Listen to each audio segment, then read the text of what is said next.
We're now going to look at swimming on all fours. Now, swimming allows us to work through stabilising the shoulder girdle and the hips whilst also working the core and maintaining that spinal neutrality. So quite a lot going on. It looks simple, but when we come to execute it, we realise that it does need some focus and attention. So going on to all fours.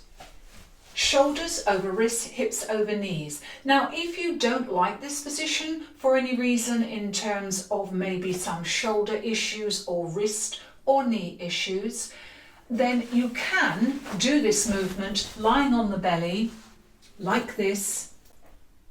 And of course you would start with the arms or even have a bent arm and then the legs. So that will be apparent. But if you can be on all fours, this is how I'm going to demonstrate it now. So the shoulders are over the wrists, the hips are over the knees. Remember, this needs to be quite a precise setup, as with all Pilates movements, because the precision of the setup does affect the execution of the movement being just as you would like it to be. So squeeze in your core connection. Okay, you've got that giant pair of rather too tight pants on, and I'm going to knot my t-shirt so that you can see a little bit more of what's going on through my body mechanics.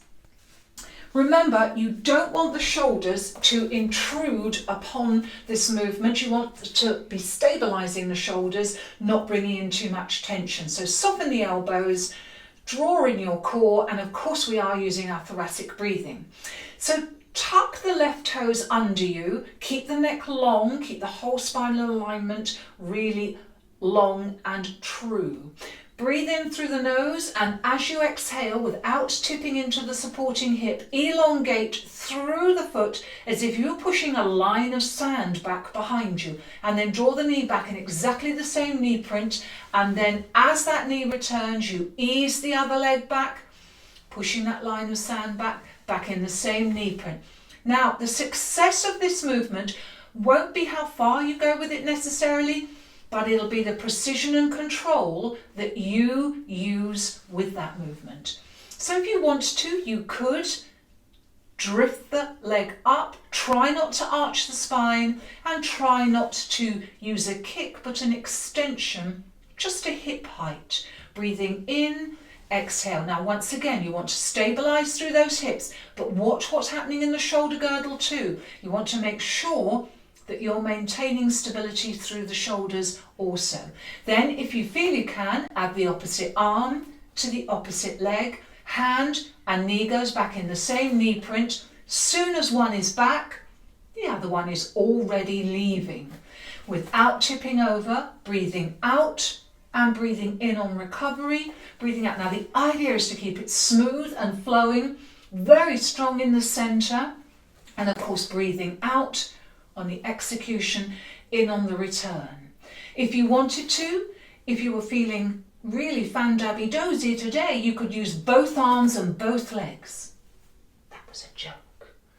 So if we wanted to add to this movement at all, I can hear you laughing now, but do keep your core connected. Then we could take the arm out at an angle as the leg goes back behind.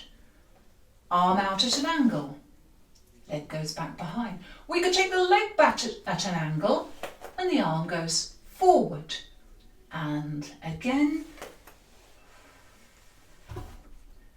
And then ease on back into your prayer position for release and relaxation.